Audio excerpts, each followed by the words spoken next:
a little bit on the end of it, but I ain't really hear what let me go over this again. What the hurricane myth, which has been floating around the internet, is that the reason that hurricanes hit the East Coast along the route of the Atlantic slave trade and hit every stop where slaves were sold was because of the slave trade. Okay, and I'd say that's ridiculous because there were hurricanes before the slave trade ever happened. This is one of the things that I criticize our people for, is getting caught up in mythologies. Right, in the myths. And that don't do us no good. Right, I don't believe a lot of things too. Like, the black cat walk in front of you. I believe in real. I believe in the Creator. I believe there's a higher power, of course, than all of us. You know what I'm saying? But I don't believe in a lot of things that is trying to being pushed into that also. You know what I'm saying? You know what I don't call it superstition. I call it superstition. Oh, okay. Superstition. Yeah, superstition. You got to be thinking out here. Right. Joke. One of the things I had talked to you before, a couple of days before we came on the air, and one of the things I need to do is define white supremacy. A lot of people are confused on that. Nellie Fuller, one of our greatest voices, says that if you don't understand white supremacy, everything else will confuse you. And when he says white supremacy, he means global white supremacy. A lot of us get it mixed up and think that, it's the people running around in hoods and carrying signs and what have you. But white supremacy is ingrained in American society. As a matter of fact, it's so deeply ingrained in American society that when we protest against the injustices of white supremacy, people think we're protesting America. Now, America, especially by many citizens, is considered a Christian nation, in spite of the rules of separation of church and state. Okay, Christianity is not America's religion. Right. White supremacy is. Right. And many people don't know white supremacy is a religion. Right. Right. A lot of people don't realize that. Right. Like I said, it's systematic. It's deeply ingrained. It's in the court system. It's in the employment. It's in the school system, which is why we have the school to prison pipeline. America was built on white supremacy. Exactly. It was built on white supremacy. The way I define white supremacy is you got to understand what white supremacy's goals are, especially for black people. White supremacy's goals are, one, either black people are going to be exploited. If we can't be exploited, we're going to be enslaved. If we can't be enslaved, we're going to be killed. Now, some people would say, well, that's an extreme view. We're going to be locked up. Yeah. And that's what I say enslaved, because the prison system is basically pseudo-slavery. Yes. Yeah. I think jobs, when you're next to a person and that person getting $45 an hour and you're only getting 15, I mean, that's slavery too. Yeah. To me. Yeah, I absolutely agree with that. To me, it's even another stage with that also in the job industry. Because you don't have to be in prison to be treated like a slave. You can be out here working harder than the next man next to you and being still in a slave mentality pay. Mm-hmm. And that's why I'm not so much concerned about those I don't like it that call me the N-word. I'm more concerned with those that treat me like the N-word and smile in my face. Right. That's when we have a problem. And that is the problem with white supremacy in American society.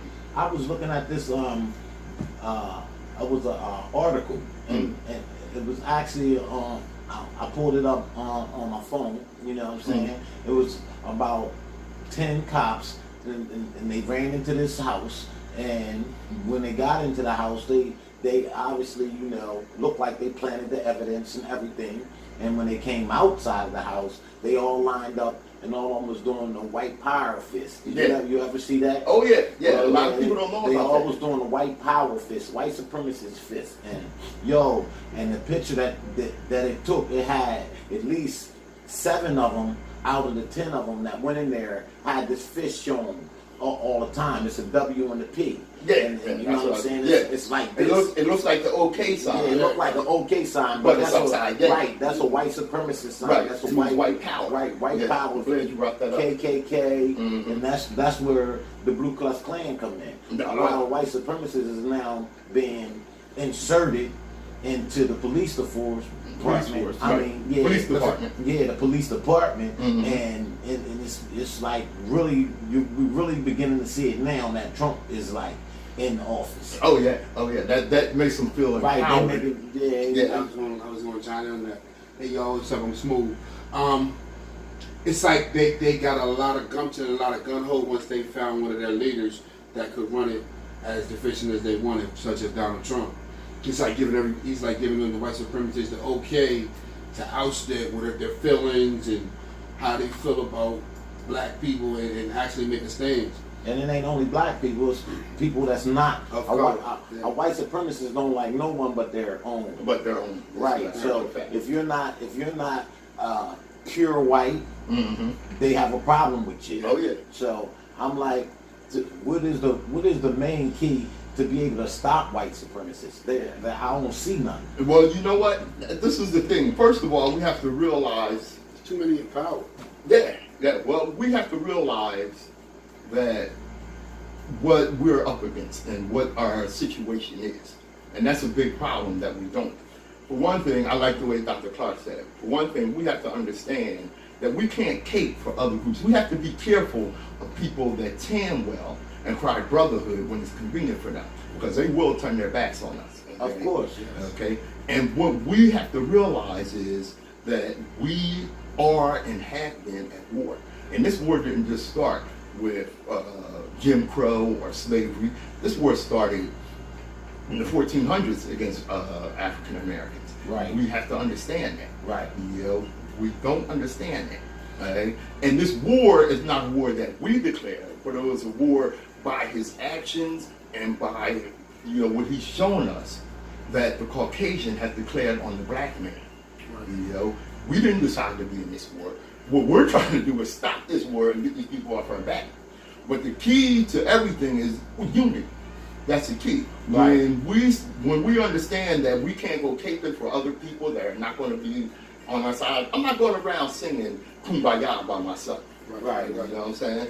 When we understand that not only unity, but organized unity and collective purpose, that's the only way that we're going to stop this. Okay? The thing about race is it's a race. Right. And the race is power. Right. Right. And the power is economics. And unity. And unity. Right. Unity is the key. But I noticed that, you know, in the new generation, their tactics are with money now and with monetary things to keep us separated.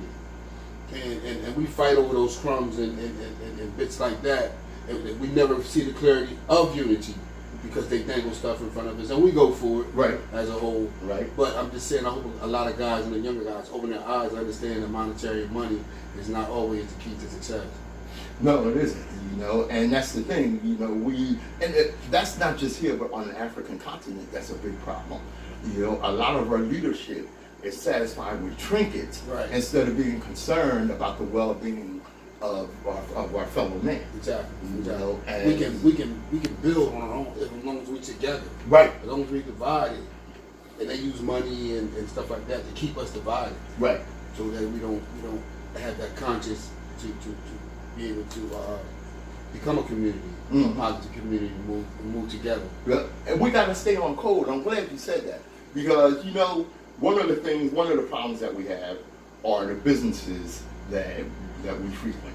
Okay, for instance, the nail salons owned by Asians in our community, and the hair supply stores. Okay, now I saw just recently a hair supply store, Asian-owned hair supply store, where the owner went upside her sister's head. Yeah, I seen Oh that. yeah, I seen that on Yeah. YouTube. And the males all the males got together and tried to boycott it. Right. And then a sister came up to them, cussing them out. You know what the How did- owner of the hair supply store did?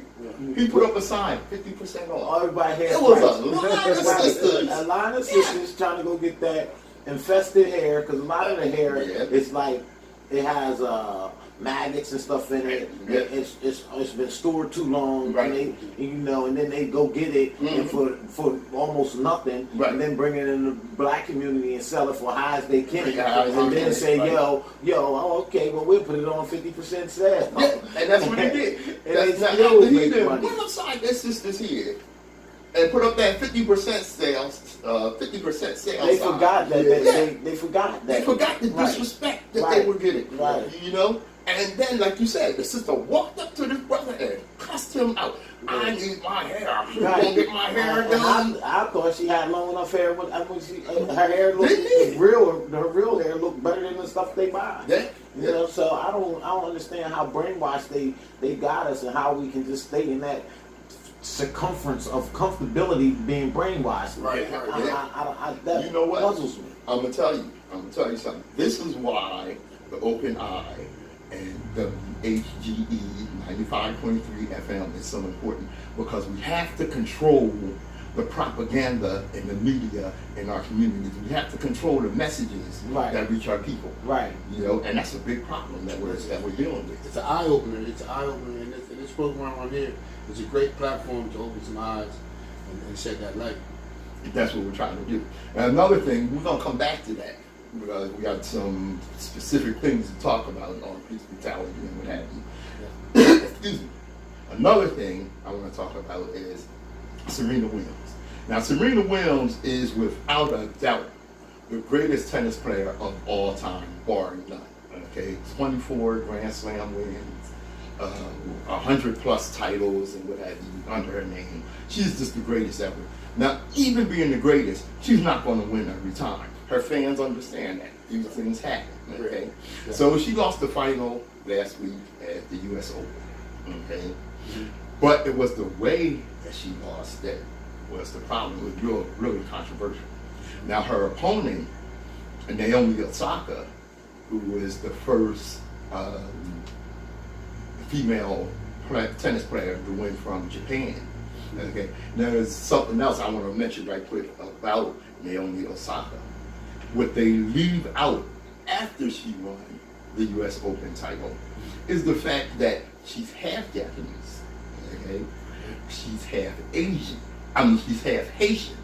She's half black. Right. And they have downplayed that like nobody's business. You know? Oh, yeah, oh, she's Japanese. She's a Japanese player. Oh, yeah, oh, she's the first Japanese player to win the U.S. Open. She straightened them out. And she let them know that her father is Haitian. So, yeah, she's the first Japanese to win the U.S. Open women's title.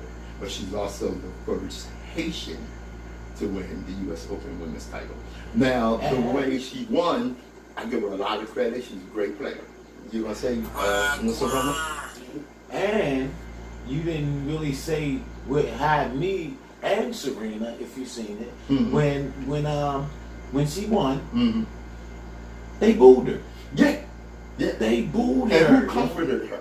Serena. Serena. They booed Serena when she first won. Her Right. first championship. Yep. They booed her so bad that she almost broke down and cried on the spot. Mm-hmm. So, but she held it in. Mm-hmm. And she was like, yo, at the end of it, when she got her trophy, she was like, y'all was really tough on me, and Yeah. you know, all of that. Y'all Mhm. treated me like, Yeah. y'all really didn't want this black person to win, Right. which they didn't. Which they didn't. They didn't want Tiger Woods to win. Never know. I mean, They didn't want Venus Williams. to right. win. They didn't want none of the People people of color Mhm. in the white games. No, Because they no. were white games, bro. Oh yeah. Predominantly white. Right, they were all games that were for dominant white. So Mhm. when we got into them and started crossing over into their field like they do our music, Right. or still our music, Yes. I mean, they got a problem with that. Of course. That's all part of that white supremacy. That's what it is. Yeah, that's what it is. Now, here's the thing about the way Serena lost. She was accused of being coached from the stands by her coach. Okay. And she banged her racket on the ground in frustration one time. The umpire took a point from her. Okay. Now, she contested that. And the umpire, when she contested it, she called the umpire a thief. Now they say that, oh, Serena had a major meltdown and this, that, and the other. No, if you watch the way Serena confronted the umpire, she was very calm and articulate in the way she approached the situation. Okay? But the umpire said that she was being disrespectful and this, that, and the other. And not only did he take a point from her, then because of the way she confronted him, and he felt disrespected, he took a game from her. Now this may have been a major factor in her losing the match. You know, she had lost the first set. She may have come back and won the second set and went on to win the match. We don't know. Okay, not taking anything away from Naomi Osaka, who played brilliantly. You know, but that's what happened to, you know, in the match is what happened to Serena. Now here's the thing. A lot of us looked at this and said, oh yeah, there's no doubt this was racism. Serena said that it was sexism. Right, it was both of them mixed together. You can't Right. do one without the other, Yeah. especially in that situation. Right. You know. Yeah, especially her being a right. black woman. It Ben's always, excuse me, I'm No, sorry, go ahead. I'm this woman. But Ben's always a competitive sport. They knew how Serena is. She's emotional, and that's the sport that she loves. And then sometimes you have to overlook some stuff. Now, I'm quite sure the lady got excited in some way or what have you. This is not the first person that ever been approaching a referee. It's just that when she was at this height, right at this time, the referee felt as though that he should take control and set an example. But why use her? Right. You know what I'm saying? You see, here's the thing, and this is why Serena said it was sexism. Okay, Jimmy Connors, John McEnroe, Federer, Yes. all these white males that you can name, I have seen them cuss umpires out, call names under the throw sun. their rack. They throw their rack. Throw their racket. Yeah, throw it and break it on the ground. Yeah, I seen what's his name, McEnroe. He's terrible. Sit in his chair next to the umpire, cuss him out, and take his racket and just continuously bang it on the ground. Okay? None of these men were penalized. Right. Just right in the way that Serena Williams was. And I'm glad you said fine, but she was also fined $17,000. $17,000. Now, to us, that's a lot of money. Yeah. I mean, to anybody, that's a lot of Yeah. money. She worked hard for that. She's Yeah. out there playing. $17,000 just don't come out the sky. No, it don't. I mean, No, just it don't. because they make money, that Right. don't mean it's easy to get, Yeah. as we see, Right. as being black men. You know That's what I'm right. saying? You know, and like I said, now here's the thing, okay? Of course it was racism, because none of these white men, like I said, were ever penalized in the way that Serena Williams was, okay? And she was seriously penalized, okay? Not only was she seriously penalized, but dragged in the press.